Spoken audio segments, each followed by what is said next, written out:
আসসালামু আলাইকুম প্রিয় প্রার্থীগণ। আপনাদের জন্য কিন্তু বিশাল একটা সুখবর চলে এসেছে ইতিমধ্যেই।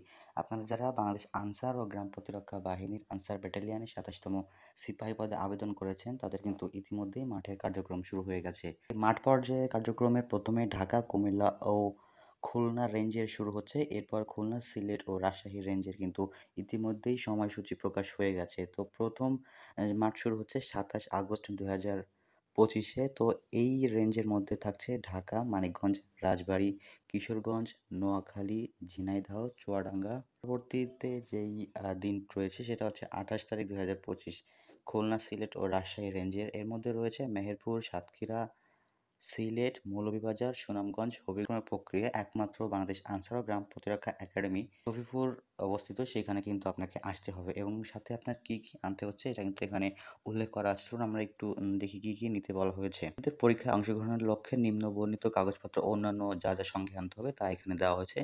অনলাইন হতে প্রিন্টকৃত আবেদনপত্র ও প্রবেশপত্র। এইটা মূলত হচ্ছে আপনার মোবাইলে যে ইউজার আইডি এবং পাসওয়ার্ড আছে সেটা ব্যবহার করে ওয়েবসাইট থেকে প্রবেশপত্র ডাউনলোড করতে হবে। এরপরে আপনি সঙ্গে নিয়ে যাবেন হচ্ছে কলম, পেন্সিল, স্কেল ও ক্লিপবোর্ড। এরপর হচ্ছে সার্কুলার যে কাগজপত্রগুলো উল্লেখ ছিল সেই কাগজপত্রগুলো আপনাকে সত্যায়িত করে নিয়ে যেতে হবে। তো সত্যায়িত করে কোন, কোন কাগজগুলো নিবেন আমি একটু বলে দিচ্ছি। এটা হচ্ছে আ শিক্ষাগত যোগ্যতার সাময়িক সনদপত্রের ফটোকপি, এরপর হচ্ছে ৬ কপি পাসপোর্ট সাইজের ছবি, সামনে থেকে তোলা অবশ্যই। এরপরে হচ্ছে আপনার ইউনিয়ন পরিষদের চেয়ারম্যান অথবা পৌরসভার মেয়র অথবা ওয়ার্ড কাউন্সিলের প্রদত্ত নাগরিক সনদপত্র আপনাকে সত্যায়িত করে নিতে হবে। এরপর হচ্ছে আপনার জাতীয় পরিচয়পত্র বা এনআইডি কিন্তু অবশ্যই, অবশ্যই সঙ্গে নিয়ে যাবেন এবং কিন্তু এটা ১ম শ্রেণীর কর্মকর্তা দিয়ে কিন্তু এটা সত্যায়িত করবেন।